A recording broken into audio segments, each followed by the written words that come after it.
চলে আসছে train train train train is coming, please চালো চালো যাও ভাইয়া, এত লেট করে লইব তোমরা কই, সামনে উঠো, ওর লাগে ভিডিও করা অসম্ভব। ওদিকে দেখলাম শ্রীপুরে একজন ট্রেন ধরতে গিয়ে দূর পায়রা ট্রেনের সামনেই পড়ে গেছে। এটা দেখে আমার অনেক খুবই খারাপ লাগছে।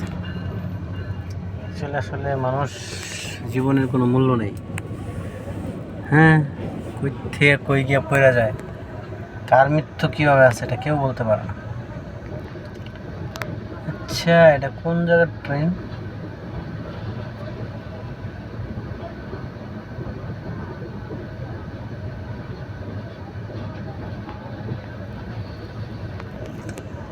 ওটা খালি খালি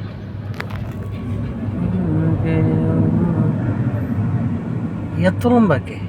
কুড়িগ্রাম, লালমনিরহাট, রংপুর। আচ্ছা, রংপুরের ট্রেন।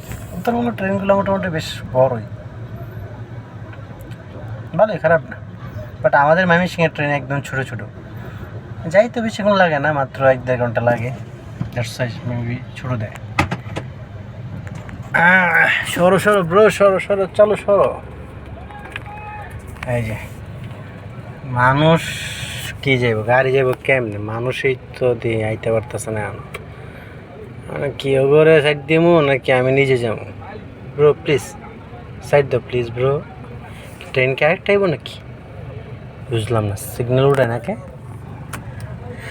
হ্যাঁ, ট্রেন আসতেছে, মেবি আরেকটা, ওয়েটিং ফর সেকেন্ড ওয়ান। উঠলে ভালোই তো। আচ্ছা, আমার একটা জিনিস বুঝে আসে না যে পোলাপাইন বাইকের পুটকির এরকম করে কেন? মনে হয় যে কি এটা জোনাকি পোকা, হ্যাঁ, পুটকির তালো জ্বলতেছে, এরকম করে কেন ভাই? আমি ওগুলো তো মামলা দেওয়া না, বাট এরকম না করলেও পারে। বাইক সুন্দর একটা বাইক, ওরা ময়লাটা লোডে না পিছনে। আমার এক সময় খুব বাইকের শখ ছিল, বাট যত বয়স হইতেছে তত শখগুলা গাড়িতে কনভার্ট হইতেছে। দেখা যাচ্ছে দুটো করে ইনশাল্লাহ যেতে একটা কার কিনতে পারি, বাকিটা আল্লাহ ভরসা।